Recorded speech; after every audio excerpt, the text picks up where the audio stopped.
Hello everyone and welcome back to another episode of Stats That Exist But Do Not Matter. It is episode 87. It's all about New York, baby. We're talking about the by-and-why players, guys that have played for both the Yankees and the Mets. So if you're not a New York sports fan, get out of here. Just kidding, stay. It's actually really interesting. I think you'll like it if you just hang around. I didn't mean that. Since 1962, the Mets and the Yankees have coexisted fewer than 10 miles apart. No MLB stadium pair are closer together than Citi Field, Shea Stadium, and Yankee Stadium. The two franchises are tied together by more than just a city, though. We got plenty of players that overlap, but first I want to take you back to that first year in Mets fandom. The first manager of the New York Mets, Casey Stengel. How about this? He managed the Yankees as well. His Yankees lost to the Pittsburgh Pirates in the 1960 World Series. He didn't do much winning with the Mets, but he is still fondly remembered. But in terms of players, there are 152 MLB players who have played for both the Yankees and the Mets at some point in their career. I love this stat, though. Only 6 of them only played for the Yankees and the Mets in their entire career. Yogi Berra, a huge one there. Dylan Betances, a relief stud for the Yankees, not so much for the Mets. Only 6 guys have stayed in New York their entire career. How about that? In our full list of 152 guys, there's 71 position players and 77 pitchers who played for both NY teams. And unfortunately for me, as a Mets fan, the edge is usually going to their time with the Yankees. And luckily for me, as a Mets fan, most of these guys did better with the Mets than they did the Yankees. 55% of the position players had a higher batting average in the blue and orange rather than the pinstripes. And how about this?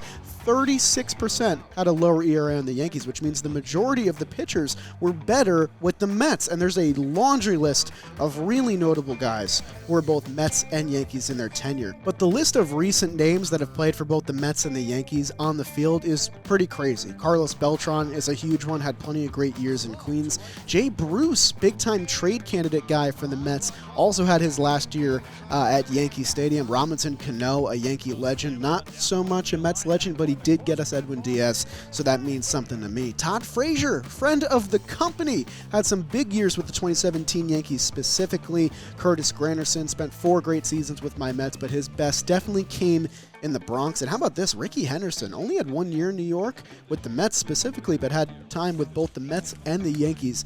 Loved that speedster, loved watching him play. This is one of my favorites. Willie Randolph was a player for both the Mets and the Yankees, and he would go on to manage the Mets for 4 years in the ensuing future. How about that? Gary Sheffield was also a Yankee stud for a lot of those great teams in the early 2000s. Didn't have much time with the Mets, but he did hit his 500th career home run at Citi Field, which is pretty cool. And Darryl Strawberry, who was the closest, I'd say, to ever becoming the first MVP in Mets history, did have some time with the Yankees as well. But enough about position players. Let's talk about the pitchers as well. I found this pretty interesting. 7 of the 77 pitchers we had mentioned before had nearly identical ERAs between their time with the Mets and the Yankees. A big one for me, Bartolo Colon. Everybody loves Bartolo Colon. He had a very brief tenure with the Yankees where he had a 3.9 ERA. He had plenty of great years with the Mets where he had a 4.0 ERA. Pretty similar there. That's pretty nice. El Duque was a big part of the 2006 Mets, but a much bigger part of the Yankees rotations in the early 2000s. He was right around 3.9 with both teams. And then, of course, Mike Stanton. No, not that Mike Stanton that's hitting home runs, who now goes by Giancarlo. This is a different Mike Stanton who was a reliever. He had a pretty similar ERA, around 3.7 for both teams.